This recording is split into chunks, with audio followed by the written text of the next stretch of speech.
A vereadora Sandra Bonito. Bom dia, presidente. Bom dia, colegas vereadores, a quem nos assiste pelas redes sociais e quem está conosco aqui na Câmara de Vereadores. Queria cumprimentar a vereadora Gladys, porque essa é uma proposição dela, e cumprimentar a Ilse Branquier, que era esposa do Antônio. Eu tenho aqui na exposição de motivos o porquê é importante a gente denominar esta via com o nome de Antônio Branquier. Antônio Branquier nasceu em 25 de agosto de 1946, na cidade de Caxias do Sul, e residiu por muitos anos na localidade de São Giacomo, na Nona Légua. Era filho de Alvina Saquete Branquier e Ariquielmo Branquier, irmão de Almeres Branquier e Elizabeth Branquier. Durante sua adolescência, trabalhou como agricultor, juntamente com a família. Além da agricultura e subsistência, a família também possuía uma pedreira especializada na extração de basalto, que era utilizado na construção de casas na região.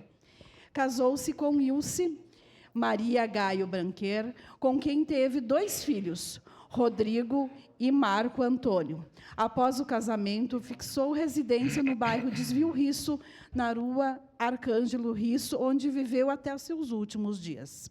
Profissionalmente, Antônio se dedicou à profissão de motorista, trabalhando em diversas transportadoras e empresas de ônibus. Aposentou-se, mas continuou atuando na área, demonstrando seu amor pela profissão. Nos momentos livres, era um entusiasta do esporte, especialmente do futebol. Durante sua juventude, jogou em vários clubes da região como atleta amador.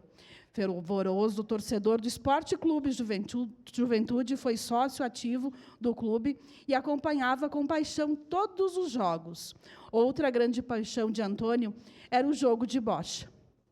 Membro do Clube 7 de Setembro, localizado no bairro Desvio Risso, próximo à Igreja São José, conquistou muitas medalhas e troféus ao longo dos anos. Antônio também amava a pescaria e, sempre que possível, lançava suas linhas nas águas. Gostava de estar na companhia de amigos e familiares e se empenhava em reunir as pessoas ao seu redor. Como um grande churrasqueiro, estava sempre pronto para preparar um bom assado e proporcionar momentos de confraternização e alegria. Sendo assim, por se tratar de uma justa homenagem a esse grande homem de família que viveu pela comunidade, esperamos contar com o apoio dos nobres colegas para a aprovação deste projeto. Era isso e muito obrigada. Obrigado, vereadora Sandra.